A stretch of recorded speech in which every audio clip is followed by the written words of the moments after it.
তুমি কি পোশাক পরবা, তুমি কিভাবে চলাফেরা করবা, তুমি কি খাবা, তুমি কি খাবা না, কোথায় যাবা, কোথায় যাবা না, এই জিনিসগুলা যেসব ব্যক্তিরা নির্ধারণ করে দিতে আসে আপনার উপরে, একবার খেয়াল করে দেখেন এইসব ব্যক্তিদের নিজেদেরও কোনো স্বাধীনতা নাই।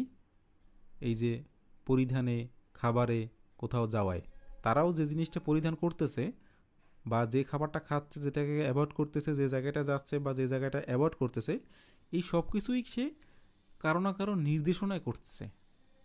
এমন না যে তার মন থেকে উঠছে সেই জন্য সে করতেছে, সে কারো নির্দেশনায় করতেছে, আর সে চাইতেছে যেন আপনিও সেই নির্দেশনা ফলো করেন। আর বিপরীত লিঙ্গের হলে তো কথাই নেই।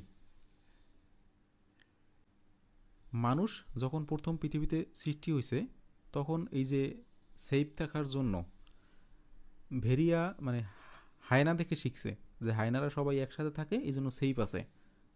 যারা যারা সিঙ্গেল আছে যেসব প্রাণী, তাদেরকেও সিংহ বাঘ প্রায় মারে খাওয়ার জন্য, মানুষকেও মারতো। তো দেখছে সেফ থাকতে হলে হায়নাদের মতো একসাথে থাকতে হবে। তো মানুষ হায়নাদের কাছ থেকে সেফ থাকাটা শিখছে, যে একজোটে থাকলে সেফ থাকা যাবে। কিন্তু ওই যে মানুষ সৃষ্টির নিকৃষ্ট সেরা জীব, এখন মানুষের স্বভাবই হচ্ছে এমন, কারো কাছ থেকে কোনো কিছু জানলে সেটার সাথে মশলা না মিশাইয়া বললে তাদের ভাল লাগে না, নিজের একটু ক্রেডিট সেখানে মেশানোই লাগে। আপনি আপনার বাসায় যত ভালোই রান্না করেন একজন ওয়াইফ হয়ে বা একজন হাজব্যান্ড হয়ে, যখন সবাইকে খেতে দিবেন দেখবেন আপনার সেই সুস্বাদু রান্নার সাথে একটু লবণ তারা মিশাবেই, নিজের করে স্বাদ বাড়ানোর জন্য। এটা হচ্ছে মানুষের স্বভাব। তো এই যে হায়না আছে তাদের কাছ থেকে একসাথে থাকার যে পদ্ধতি, সেটা তো শিখছে, কিন্তু তার চেয়েও একটু বেশি শিখছে, মানে একটু লবণ মেশাইছে। এই যে তারা অন্য কেউ বলতেছে তুমি আমার মতো দেশে থাকো, আমার মতো থাকো, আমাদের মতো থাকো। হায়নারা কখনো গিয়ে হরিণকে বলতো না যে এই ভাই হরিণ, তোমাকে তো এই সিংহ প্রায় মারে, তো তুমিও আসো আমাদের সাথে থাকো, আমাদের এক দলে থাকো। হায়নারা কখনো অন্য কোনো প্রাণীকে গিয়ে বলতো না যে আসো আমাদের দলে থাকো। কিন্তু মানুষ, তারা ওই এক্সট্রা লবণের মতো ওই জিনিসটা শিখছে। তারা যেসব জোট বানাই থাকে, প্রত্যেকটা জোট চায় যেন আশেপাশের লোকজন তাদের জোটের মধ্যে এসে থাকুক। প্রথমে যেটা বললাম ওই যে পোশাক, দেখেন ধর্মগুরুদের দিকে একবার তাকিয়ে দেখেন। এই যে ধর্মগুরুরা যে পোশাকগুলো পরে, এটা কি তাদের নিজেদের ইচ্ছে পরে? মোটেই না। তাদেরকে শেখানো হয়েছে। দেখবেন ওই সেম ক্যাটাগরির যে ধর্মগুরু আছে, তারা সবাই ওই একই পোশাক পরতেছে, বা কেউ একই খাবার খাচ্ছে বা কোনোটা খেতে নিষেধ করতেছে। এখন তার তা এই জিনিসগুলো সে কোত্থেকে পাইছে? তার গুরু তাকে শেখাই গেছে, তার গুরুর গুরু তার গুরুকে শেখাই গেছে, এইভাবে চলে আসছে। সেখানেও বুলেট এসে ফলো করতেছে, এবং সে চাইতেছে তার অনুসারী যারা আছে তারাও যেন এই জিনিসগুলো ফলো করে, তার মতোই হয়। সে যেটা খাইতে বলতেছে সেটা যেন খায়, সে যেটা খাইতে নিষেধ করতেছে সেটা যেন না খায়। এবং তার অনুসারীদেরকে এটাও বলছে যে অন্য সবাইকেও আমাদের এই জোটের মধ্যে আনার চেষ্টা করো। এখন অন্য সবাইকে, যারা যারা তার বাইরে নিয়মগুলো, সে যে নিয়মগুলো বলে সেগুলোর বাইরে থাকে, তাদেরকে গিয়ে বলবে যে আপনার এটা ঠিক না, এটা খাওয়া ঠিক না, এটা পড়া ঠিক না, এদিকে যাওয়া ঠিক না, আপনিও আমাদের মধ্যেই আসেন। কেন ভাই? এই উপলব্ধি তো তুমি নিজের ভেতর থেকে পাও নাই, তোমাকে শেখানো হয়েছে, তুমি সেটা প্রচার করতেছ। প্রচার করো, কিন্তু তুমি জোর জবরদস্তি কেন মানুষকে টানতেছো তার মধ্যে? আর মানুষও আছে।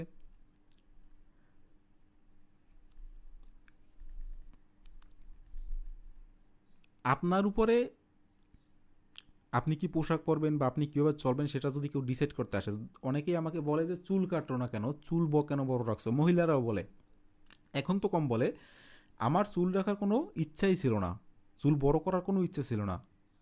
একবার বাড়িতে গেছি, চুল এমনিতেই তখন হালকা একটু বড় হয়েছে, নর্মাল যতটুকু রাখি তার চেয়ে একটু বড়। বাড়িতে যাওয়ার পরে যে দেখতেছে পাড়া প্রতিবেশী সবাই জ্ঞান দেওয়া শুরু করছে যে চুল কাটো না কেন, চুল কাটো না কেন, চুল ছেলেদের বড় চুল ভাল লাগে না, চুল কাটো। আমি বললাম কাটার যদি প্ল্যান থাকতো এখন তো কাটবই না, এর পরের বার আবার আসবো, আবার বড় করে তোকে দেখাবো যে দেখ চুল কাটি নেয়, গেছি এরকম। আবার যে কয়জনে বলছে নতুন করে প্ল্যান ছিল যে এইবার যাব, গিয়ে দেখাবো যে তোদের কথায় কাটি নাই কিন্তু এখন কাটবো, কিন্তু দ্বিতীয়বার গেছিস ওই একই অবস্থা, আবার মানুষ এসে বলা শুরু করছে, বলছে আর তো কাটবোই না। আমি চুল ততক্ষণ কাটবো না যতক্ষণ কেউ একদম বলা শুরু বন্ধ করে দিবে, তারপরে গিয়ে চুল কাটবো। কারণ আমি চুল কেটে তোকে স্যাটিসফাই করতে চাই না, যে তুই বলছো চুল কাটতে সেই জন্য আমি চুল কাটতেছি, মোটেই না। আমি তোকে স্যাটিসফাই করবোই না।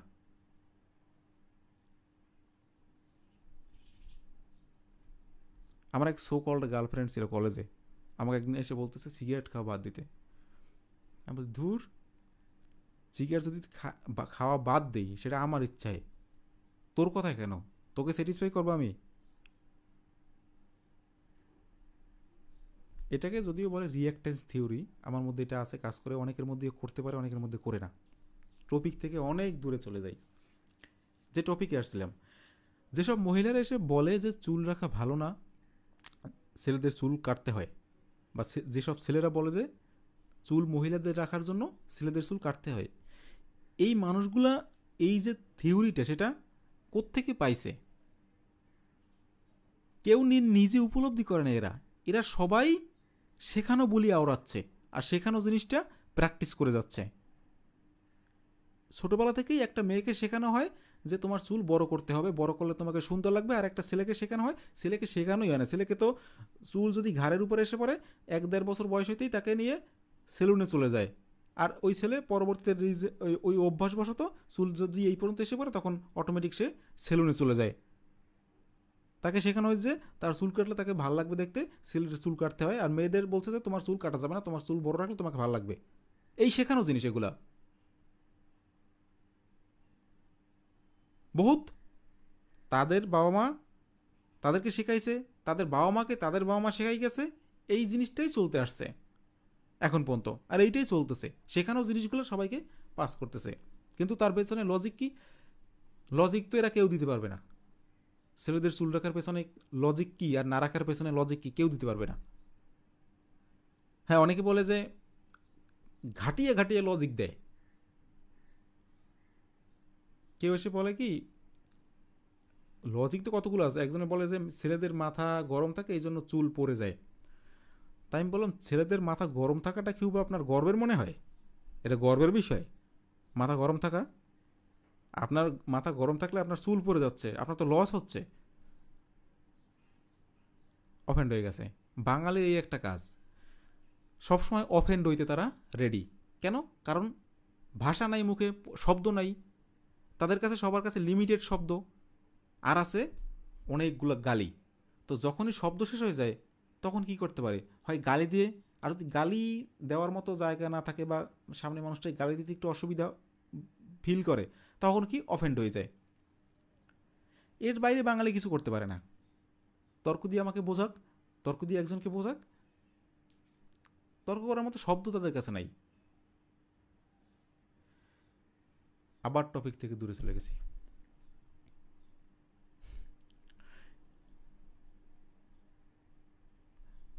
যেটা বলতেছি, কোনো মহিলা যদি এসে আমাকে বলে যে চুল কাটতে হবে, তাহলে আমি তার কথা কেন শুনবো? সে এই জিনিসটা নিজে উপলব্ধি করে না, আর কোনো লজিকও নাই চুল কাটতে হবে। এটা আমার ইচ্ছা, আমার চুল আমি রাখবো। ঠিক তেমনি আপনি যদি মহিলা হন আর একজন কোনো পুরুষ এসে যদি আপনাকে বলে যে এই জিনিসটা আপনার করতে হবে বা চুল আপনাকে বড় রাখতে হবে, আপনিও তার কথা কেন মানবেন? আপনার মাথা, আপনার চুল, আপনার ইচ্ছা মতো আপনি থাকেন।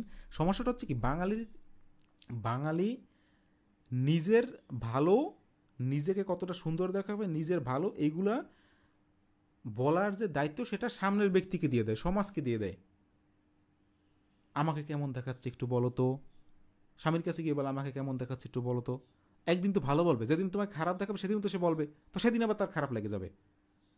তোমার নিজের ভালো মন্দের সেটা বলার দায়িত্ব, তোমার নিজের তারিফ করার দায়িত্ব যদি তুমি আরেকজনের হাতে দিয়ে দাও, তখন তারিফ করলে তোমার ঠিক লাগবে, কিন্তু 5 জনের মধ্যে একজন তোমাকে খারাপও বলবে। সেটা তো তোমার ওই 4 জন যতটা ভালো বলতেছে, ওই একজনের খারাপ লাগাটা তার চেয়ে অনেক বেশিভাবে আঘাত করবে, এখানে লাগে। তো ঠিক তেমনি নিজেকে সুন্দর বলার দায়িত্ব আরেকজনকে দিয়ে দেয়, সে যদি সুন্দর বলে তাহলে তো ঠিক আছে, সে যদি অসুন্দর বলে তাহলে ঠিক নেই, নিজের প্রতি আর কনফিডেন্স তার জিরো। তোমাকে কিভাবে দেখা, তোমাকে কেমন দেখাচ্ছে সেটা আর একজনে ডিসাইড করার কে?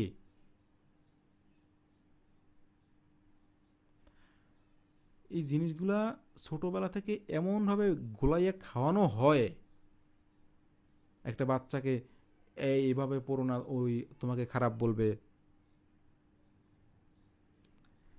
সব গোলাই খাওয়ানো হয়, ধর্ম এইসব জিনিস সব একটা বাচ্চার মধ্যে ঢুকানো হয়। এইখান থেকে বের হওয়ার মতো ক্যাপাসিটি 99.99% বাচ্চার থাকেই না।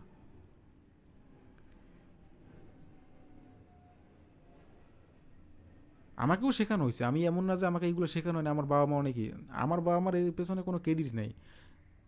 আমার অনেকজন বাবা, জন্মদাতা পিতা একজন, কিন্তু আমি যা শিখছি তার পেছনে অনেকজন, সমাজ সুন্দর একজন বাবা, এগুলো ওপেনেই আমি বলতে পারি, কোনো সমস্যা নাই।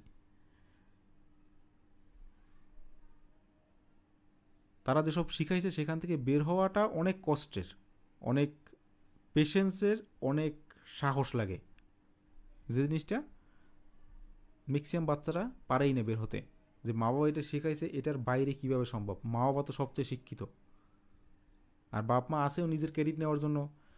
কোনো বাচ্চা যদি এসে জিজ্ঞেস করে কিভাবে হয়েছি আমি বাবা, বলবে যে তুমি তো উপর থেকে যাচ্ছিলা, ভগবান তোমাকে উপর থেকে ফেলাই গেছে, আমাদের টিনের চালে এসে পড়ছো, সেখান থেকে আমরা ধরে নিছি তোমাকে, এই দে উত্তর। আর সে হচ্ছে জ্ঞানী বাবা, মানে সন্তানের কাছে এইটা বলে না যে তুমি এইরকম হইছো, বলে দাও, সত্যটা কখনো বলবে না। বাঙালি সত্য আর সেক্সে খুব সমস্যা। সেক্স, একে তো এদের সেক্স পাওয়ারও খারাপ, কেন জানেন? এরা সেক্সের সময় কাজের কথা চিন্তা করে, আর যখন কাজ করে তখন সারাদিন সেক্সের কথা চিন্তা করে, মেয়েদের নিয়ে চিন্তা করে, মহিলাদের নিয়ে চিন্তা করে, টপিক গোলমাল হয়ে যাচ্ছে, সব একসাথে এসে যাচ্ছে। যাক, বলতে থাকি।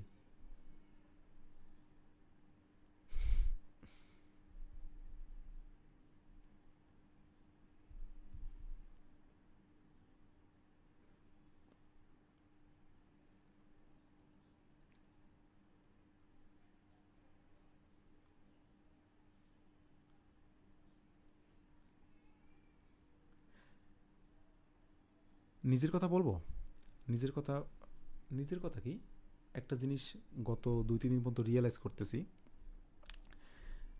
যে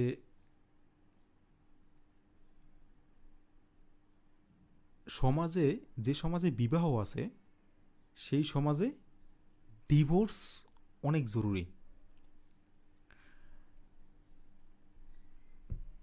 কেন? একে তো পরকীয়া প্রেম, দেখেন বাংলাদেশে পরকীয়া প্রেমের কারণে কতগুলা সংসার নষ্ট হতেছে, আর প্রত্যেকটা পরকীয়া প্রেমের যে ঘটনাগুলো আলটিমেট 2-1 মারা যায়, জীবন নাশ হয়। মানে এটা রিয়েলাইজ করছি, মানে গত 2-3 দিন আমরা একটা করছি, মানে একটা কাজ করছি, একটা রিপোর্ট, ওইটার সাথে এইগুলো লিঙ্কড ছিল, ওইগুলো রিসার্চ করতে গিয়ে পরে এই জিনিসটা রিয়েলাইজ করছি আর কি। পার্সোনাল বললাম যে এই কারণে পার্সোনাল, যে আমার আশেপাশে কয়েকজন আছে, ঠিক আছে, আমার ফ্যামিলির মধ্যেও, যাদের সাথে এই জিনিসটা মিলে, এই জন্য আমি বললাম যে পার্সোনাল থেকে, আদারওয়াইজ আর কিছু না। আর এমনিতে মানুষ মনে করে যে ফেসবুকে কিছু বললেই সেটা মনে হয় আমার নিজের পার্সোনাল।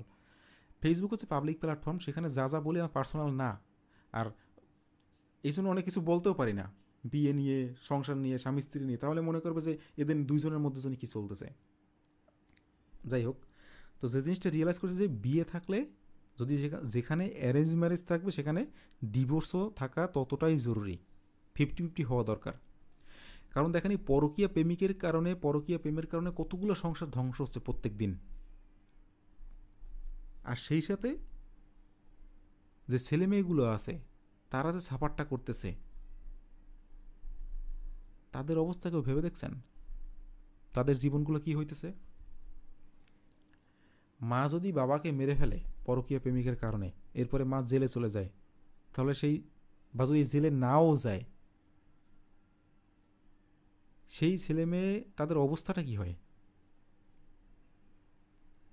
একে তো বাবাকে মেরে ফেলছে, তা কে মেরে ফেলছে?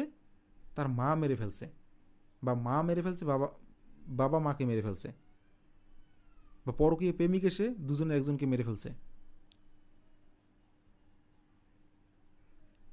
এই তো হচ্ছে একটা সহজ হিসাব, যেটা দেখা যায় যে পরকীয় প্রেমিকের কারণে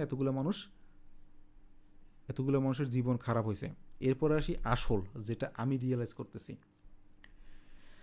যাদের পরকীয় প্রেমিক থাকে তারা তো না হয় এই জিনিসটা করে, পরকীয় প্রেমিকের সাথে প্রেম করে। যেসব স্বামী স্ত্রীর মধ্যে কোনো মিল নাই, কিন্তু তাদের কাছে কোনো পরকীয় প্রেমিকও নাই, স্ত্রীর কাছেও নাই, স্বামীর কাছেও নাই, কিন্তু এরা দুজনের মধ্যে মিল 0%, অমিল, একে অপরের সাথে সম্পর্ক হচ্ছে দা কুমড়া, তারপরও একসাথে থাকতে হইতেছে কেন? সিচুয়েশনের কারণে, সিচুয়েশন ম্যারেজ হিসাবে, হয় সন্তানের জন্য, নয় সমাজের জন্য। সমাজে হয়তো তাদের এমন একটা জায়গা হয়ে গেছে যেখানে ডিভোর্স নিলে মুদ্রা কথা হচ্ছে তাদের ধারণা মানুষ কি বলবে, সমাজের মানুষ কি বলবে ডিভোর্স নিলে। আর এই ধারণা নিয়ে তারা একসাথে থাকে, আর একসাথে থাকার ফলে কি হয়, তাদের যে সন্তানগুলো আছে, দেখা যায় স্বামী স্ত্রীর মধ্যে সম্পর্ক ভালো না, সন্তানটা সে বেপথে যাইতেছে, একজন নিষেধ করতেছে আর একজন সন্তানকে সাপোর্ট করতেছে। সে জানে যে বেপথে যাইতেছে, কিন্তু তারপর সাপোর্ট করতেছে এই কারণে, ধরুন একটা ছেলে রাত্র 12টায় বাসায় ফেরে, তার বাবা নিষেধ করতেছে যে 12টায় কেন বাসায় ফিরলি, মা এসে বলবে যে তাতে তোমার কি, 12টায় ফিরুক 1টায় ফিরুক, তুই আয় ঘরে। সে নিজেও জানে এই জিনিসটা খারাপ, কিন্তু কেন এই জিনিসটা বলতেছে? শুধুমাত্র তার হাজব্যান্ডের সাথে তার সম্পর্ক খারাপ, এই কারণে তার ছেলেকে সাপোর্ট করতেছে। কিন্তু আলটিমেটলি কী হচ্ছে, নষ্ট কে হচ্ছে? ওয়াইফ মনে করতেছে যে সে জিতে গেছে, কিন্তু নষ্ট হচ্ছে ছেলেটা। আর যদি কোনো পরিবারে 2-3টা ছেলে থাকে, তখন কি হয়, কোনোটা বাবার দিকে যায় বা কোনোটা মায়ের দিকে যায়। ওই দুইটা ভাই ভাইয়ের মধ্যে সম্পর্ক, ওই জোড়া আর কোনো দিনও লাগে না। আমার একদম পৈতৃক ফ্যামিলি মাতৃক ফ্যামিলি দুই জায়গায় দেখছি, দুই জায়গায় 3 ভাই, এদের যে কী অবস্থা সেটা বলার মতো না। কখনো বলবো নিজের টেলস অফ ওয়ান লাইফে, আজকেরটাও সেরকমই হয়ে যাচ্ছে। তো এই জন্য বললাম, ওই যে দুইটা আলাদা হয়ে যাওয়া, এরপরে দুইজনের মনের মধ্যে বিষ ঢোকানো, মা চায় এই ছেলের মধ্যে বিষ ঢুকাইতে, বাবা চায় এই ছেলের মধ্যে বিষ ঢুকাইতে, ভাই বোনের মধ্যে বিষ ঢুকানো। ভাই বোনের সম্পর্ক এই কারণে বাংলাদেশে খারাপ, বাঙালি জাতির মধ্যে ভাই ভাইয়ের সম্পর্ক, ভাই বোনের সম্পর্ক এই কারণে খারাপ। যত ভাই ভাই সম্পর্ক আছে খারাপ, দেখবেন ভাই ভাই সম্পর্ক খারাপ কী জন্য হয়? জায়গা সম্পত্তি নিয়ে কতটা খারাপ হইতে পারে, এক হাত জায়গা যদি কেউ দখল করে তার জন্য কতটা খারাপ হইতে পারে, কিন্তু কেউ পেছনেরটা বিচার করে না যে ওই এক হাত জায়গা দখল করার যে টেন্ডেন্সি, সেটা তার মধ্যে কোত্থেকে আসছে? মা বাবার মধ্যে। কারণ মা বাবা দুই সন্তানকে এক চোখে দেখতেই পারে না, বাঙালি মা বাবা।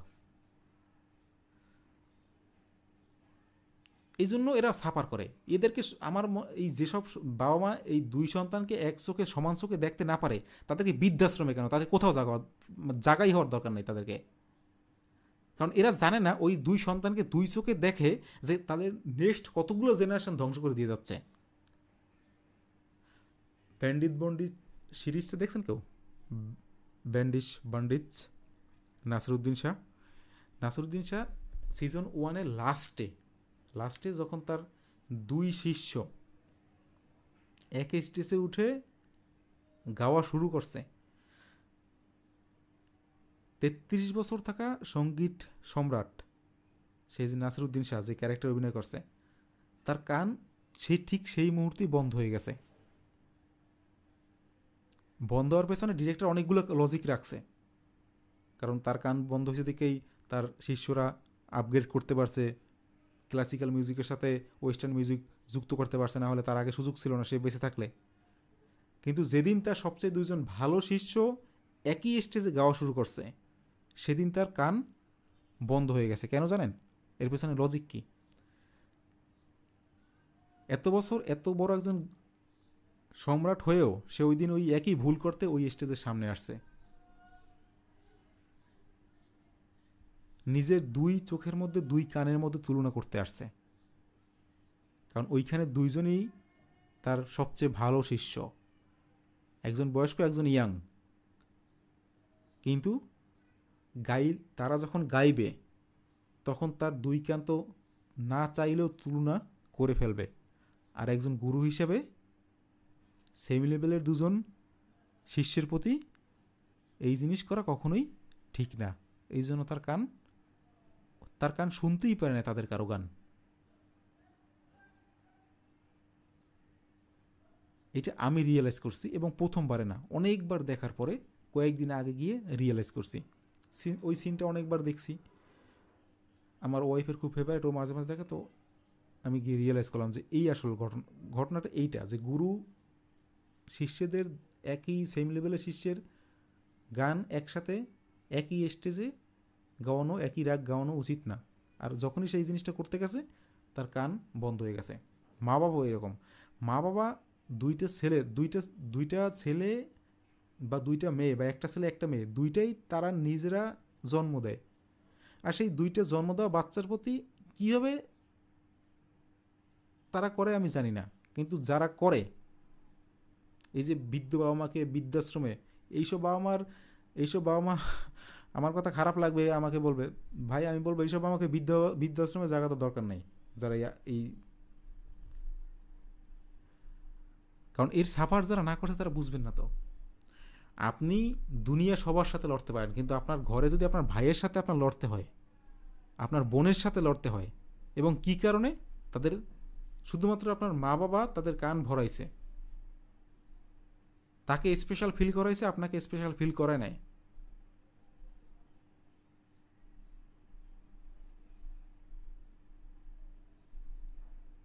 ওই জিনিসটা সহ্য করার মতো না।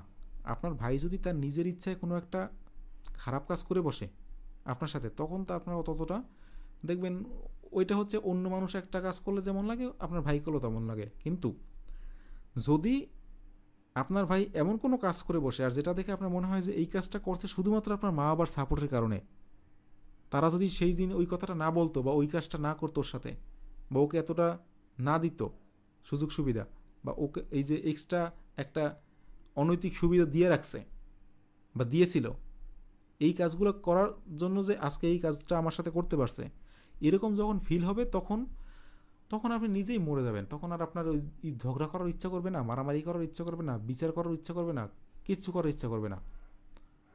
তো সেই দোষ আপনার ভাইয়ের না, সেই দোষটা হচ্ছে আপনার মা বাবার।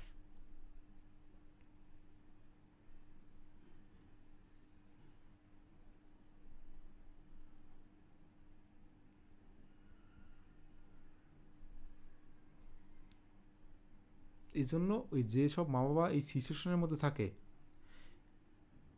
একে তো একটা জিনিস হচ্ছে, এই যে প্রেমিক প্রেমিকারা যখন বিয়ে করে, তখন দেখবেন সমাজ কি বলবে আমাদের কোনো দায়, আমরা কোনো দায়দারি না, সমাজে যা বলে বলুক, বিয়ে তো করাই লাগবে।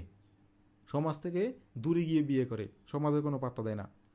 বেশ ভালো কথা, অনেক স্ট্রং একটা কাজ করছো, সাহসের পরিচয় দিছো, আমি তো তোমাকে বাহবা জানাই, সাবাসী জানাই। 10 বছর পরে যদি, 20 বছর পরে যদি সম্পর্ক কোনো মতে খারাপ হয়, যে দুজনে একসাথে থাকতে পারতেছো না, একসাথে থাকলে এরকম খুনাখুনি মারামারি হবে, সন্তানের ভবিষ্যৎ খারাপ হবে, তো তখনও সেই সারাসারি হয়ে যাও। তখন না, তখন সমাজ এসে পড়ে, যে সমাজের মানুষ কি বলবে, আত্মীয় স্বজন কি বলবে। আরে ভাই, যখন বিয়ে করছিল দুজন ইচ্ছা করে, কেউ রাজি ছিল না, সমাজ রাজি ছিল না, আত্মীয় স্বজন রাজি ছিল না, তখন যদি করতে পারো, তাহলে এখন সারাসারি কেন করতে পারতেছো না? এখন সমাজ কেমনে এসে পড়ছে?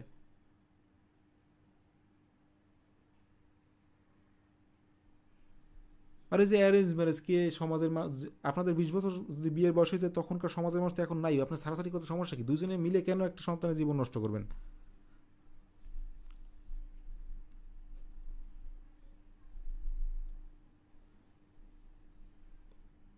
তারপরে হচ্ছে,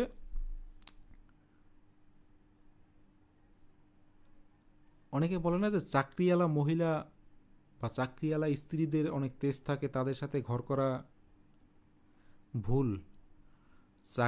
যে ওয়াইফ, যে মহিলা টাকা ইনকাম করে, যে চাকরি করে, সে আরও দেখবেন, তারা আরও সব সব জায়গায় দেখছি আমি আমার এক্সপিরিয়েন্সে, যেসব মহিলারা চাকরি করে, টাকা ইনকাম করে, তারা আরও নিগৃহীত, তারা সবসময় ভায়োলেন্সের শিকার হয়, তাদেরকে সবসময় চাপাই রাখা হয়, আর সে নিজেও চাপাই থাকে এই সমাজে, যে আমি বাইরে যাই চাকরি করতে, কিছু হইলেই টাকা ইনকাম করি, যে কিছু হইলেই হয়তো আমার সেই খোটা দিবে যে আমি টাকা ইনকাম করি এই জন্য এই কথা বলতেছি। এই জন্য দেখবেন যারা চাকরি করে যেসব মহিলারা, তারা খুব একটা ওরকম সেই সব কথা বলে না যেগুলো একজন চাকরি না করা মহিলা ঘরে বসে বলে। কারণ সে বলতে পারে, সে সব কথার মাথায় এটাই লাগাই দেবে যে আমি টাকা ইনকাম করি না এই জন্য আমাকে এই কথা বলতে পারো। সে বিশাল কতগুলো 10টা কথা বলে রাখবে, তারপর যদি তার উপরে একটা কথা কেউ বলে তখন বলবে যে আমি চাকরি করি না, আমার টাকা নাই, দেখে এই কথা বলতে পারো। তো যখন তোমার টাকা নাই, তুমি চাকরি করো, তখন সেই সব কথা তুমি 10টা কথা কেন বলো? এদের তেজও বেশি থাকে, এদের তেজ অনেক বেশি থাকে।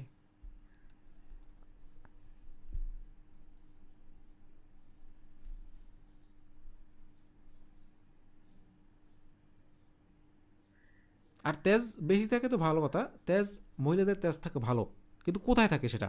শুধুমাত্র নিজের ফ্যামিলির উপর, নিজের ফ্যামিলির বাইরে কারো উপর তেজ দেখাইতে পারে না, সেখানে ভেজা বিড়াল।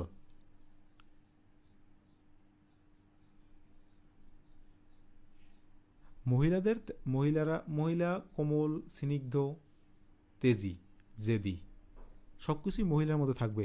এই জন্যই মহিলাদের সম্পূর্ণ ক্রোমোজোম দিয়ে রাখছে, যা পুরুষের একটা ক্রোমোজোম কম আছে কিন্তু মহিলাদের সব আছে। কারণ তাদের মধ্যে সব থাকবে, কোমলতাও থাকবে, স্নিগ্ধতাও থাকবে, তেজও থাকবে, জেদও থাকবে, আত্মসম্মান, সম্মান, মর্যাদা, ভালোবাসা, প্রেম, স্নেহ সব কিছু থাকবে মহিলার মধ্যে। তাদের মধ্যে সব কিছু দেয়া আছে। একজন মহিলা হচ্ছে এই পৃথিবীর সম্পূর্ণ পরিপূর্ণ যদি কোনো প্রাণী থাকে তা হচ্ছে একজন মহিলা, পুরুষও না, কারণ পুরুষের মধ্যে একজোড়া ক্রোমোজোম কম আছে। আর ওই একজোড়া ক্রোমোজোমের জন্যই এই শালাটা দুনিয়া উল্টে পাল্টাই ফেলায়, ওই একজোড়া ক্রোমোজোমের খোঁজে। সেই টপিকে কোনো একদিন পরে কথা বলবো, কিন্তু আজকে বলি এই যে মহিলারা, তাদের মধ্যে সব সব থাকবে। আর একজন পরিপূর্ণ মানুষ, একজন মহিলা, তার ভালোবাসাও যতটা গভীর, যতটা প্রভাব ফেলে একজন মহিলার ভালোবাসা, একজন মহিলাই পারে শুধুমাত্র ভালোবাসা দিয়ে পুরো একটা পরিবার, পুরো একটা যত মানুষ হোক সবাইকে এক জায়গা করতে। তার একটা হাসিও পরিবারের সব মানুষের মনে একটা আনন্দ দেয়। আর সেই মহিলার তেজ, ভালোবাসা ততটা গভীর, তেজও ততটা প্রকট।